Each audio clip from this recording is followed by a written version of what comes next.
Madame Goron m'avait fait de la peine. On vous a trouvé, vous avez trouvé un beau trépied pour pouvoir parler, puis là, vous me dites que vous n'en avez plus besoin. Bien, j'en ai besoin, mais ça me gêne de le demander. Ah, bien, il est là, il est prêt, il est dans l'autre salle.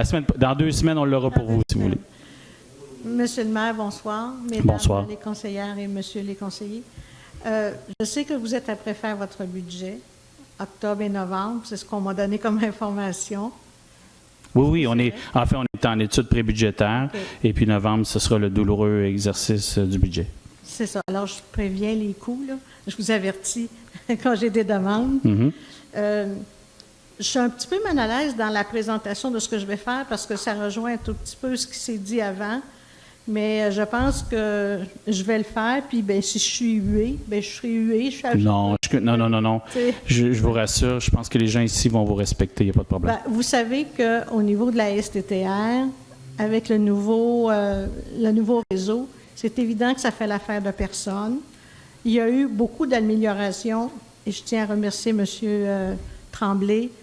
Dans les 4 heures, 5 heures, ça commence à devenir génial. Fait qu'il y a amélioration, ça c'est évident. Je n'ai plus peur d'y aller. Vous savez, au départ, ce que je suis surprise, c'est de voir à quel point les gens n'ont pas compris encore pourquoi il y a eu ce bouleversement-là. Parce que si c'était de nous, on aurait aimé mieux qu'il n'y ait rien eu et on serait resté bien tranquille. Sauf que le gouvernement a demandé à 6 villes, et ça, je trouve ça dommage que les gens de Trois-Rivières n'ont pas été informés assez de ça.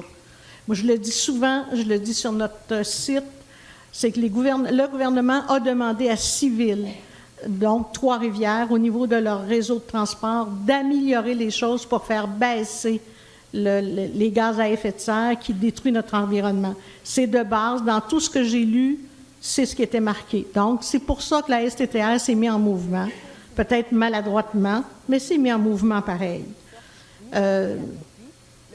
Je dirais qu'à quelque part, ils l'ont échappé, là, parce que ce qu'ils voulaient, c'est de rejoindre les jeunes, 18-21 ans, et les personnes âgées aussi, disons les aînés, parce que c'est nous, dans la ville la plus populeuse. Les personnes âgées, Trois-Rivières est la ville la plus populeuse en personnes âgées au Canada, c'est pas rien dire. Que dans votre budget, Monsieur le maire, j'ai des priorités. On a des priorités. La première, c'est drôle, c'est pour l'autobus du matin. Combien de gens sont venus ici dire on a perdu nos jobs, on a de la misère à travailler? Je vais juste vous demander, mais je ne sais pas si vous savez comment ça coûte. Comment coûterait, juste pour le fun, là, comment coûterait un autobus qui partirait à 6h15 le matin? Juste une. Moi, je n'ai pas la réponse pour vous, malheureusement. J'ai des gens qui calculent très bien pour moi. Vous semblez l'avoir, vous, de votre côté? Non, okay. C'est pour ça que je pense te demander la question. Okay. Peut-être que M. Tremblay pourrait me le dire. Ce que je veux juste vous expliquer, c'est qu'on ne peut pas faire ça juste pour un autobus. Non, on a 16 circuits. C'est juste un exemple. Oui. Autrement dit, c'est 16 autobus qui vont démarrer, mettons, une demi-heure plus tôt le matin. Un projet comme ça, c'est au-delà de 300 000 pour les 16 ou une? Les 16. Les 16. Si demain matin, si juste demain matin, on vous arrivait et on vous donnait le budget pour que les autobus le matin partent 15 minutes plus tôt, est-ce que vous seriez prêt à le faire? Mais c'est pas juste question budgétaire. Il y a aussi l'implication avec les chauffeurs qui ont des conventions collectives. C'est ce que je pensais. Fait que c'est beaucoup de choses à modifier pour faire ce changement-là. Donc, au niveau syndical, comme il y a eu déjà des ententes jusqu'au mois de mars prochain, on ne peut pas réouvrir ça? Bien, officiellement, non.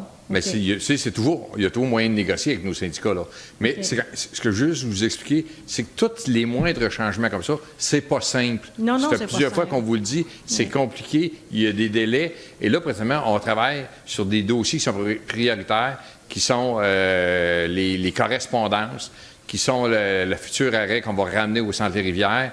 Fait que là, on travaille là-dessus, mais on ne peut pas travailler sur tous les dossiers en même temps, on y arrivera. Je suis d'accord. Fait qu'on y va progressivement. Ceci étant dit, on veut continuer à s'améliorer. Si vous me permettez, ceci étant dit, cette préoccupation, on la partage avec vous. On l'a fait aussi, autant M. Tremblay que moi, on fait des représentations auprès des autres paliers de gouvernement pour pour avoir une aide, mais une aide spécifique à ce qu'on appelle l'opérationnel. Donc, vraiment dans ce que vous parlez là, de trajet, de chauffeur et de choses vraiment qui sont de l'ordre de l'opérationnel, on est bien au fait de la situation. Alors, les priorités pour nous, usagers, j'en discutais avec M.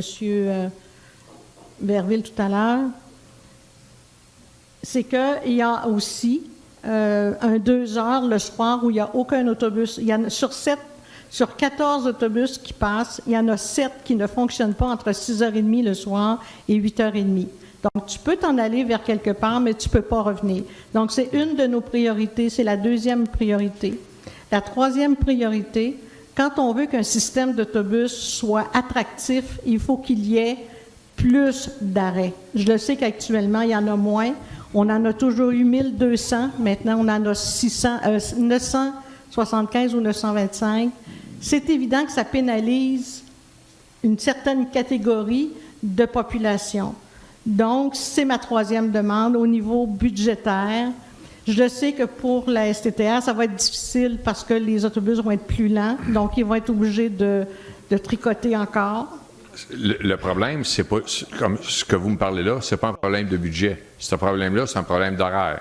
Si on rajoute des arrêts, bien, on ne serait pas aux 35 minutes, on va se ramasser aux 40 minutes, aux 45 minutes.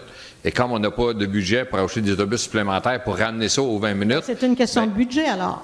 Bien, oui, mais c'est un ensemble. Oui, une question de budget, mais il y a quand même une question de temps qui, si on met plus d'arrêts, on n'arrivera pas dans le temps. Vous allez perdre une partie de la population. De toute façon, on en discutera le 30 octobre.